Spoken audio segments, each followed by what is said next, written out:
خو خپل محبت د الله دپاره په ټولو کارو کې راګرځول دا لږ مشق غواړي، دا لږ فکر غواړي، دا لږ سوچ غواړي، دا لږ مزاوله غواړي، دا لږ تجربه غواړي چې زما ټول محبتونه د الله د رضا دپاره سي. تیرو دورو کې چې به کله یو بزرګ ته څوک رالی چې حضرت زما اصلاح اوسي او زه به ستا په تعلق کې زندګي تیروم، نو هغې به د ټولو څه مخکینی قدم چې د زندګۍ د څومره محبتونه دي هغه محبتونه به د الله د رضا تابع کوي. بس حضرت ډاکټر عبدالحی رحمه الله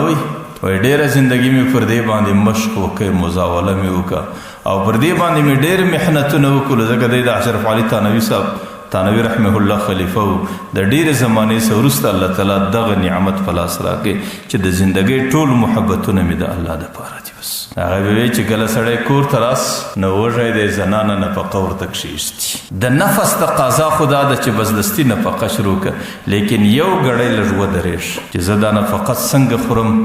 په نیت کې دستي دا راوګرځه چې دا زما نفس دی او د پیغمبر فرمان دی چې ان لنفسک حق علیک حق، زه د خپل نفس حق پر ځای کوم، دغه څه وروسته وخورو. دغه نفقه ظاهرا خو یو ظاهري عمل دی، لیکن د ابتدا څخه تر انتها پورې الله تعالی په عبادت کې در وشمارله. چې کله نفقه ته کښېنې 15 منټه مخکې، چې کله شروع کې د شروع څه 1 منټ مخکې په دماغ کې دا راوګرځوه چې پیغمبر علیه الصلاة والسلام ته به نفقه راله او پیغمبر علیه السلام به هغه نفقې ته ډېر شوق ښکاره کوی، بیا به پیغمبر علیه السلام په ډېره شوق خوړله او د هغې څه وروسته به په سر کې به بسم الله ویله، په پای کې به الحمدلله پر ویله. زه په دغه نیت خورم چې زما د پیغمبر یو سنت دی او ما درته پر دې باندې الله هغه ثواب پر دې نفقه درکوي چې نورو قومونو ته الله تعالی د ټولې شپې پر عبادات نور کوي. ظاهرا خو تا یو نفقه وخوړه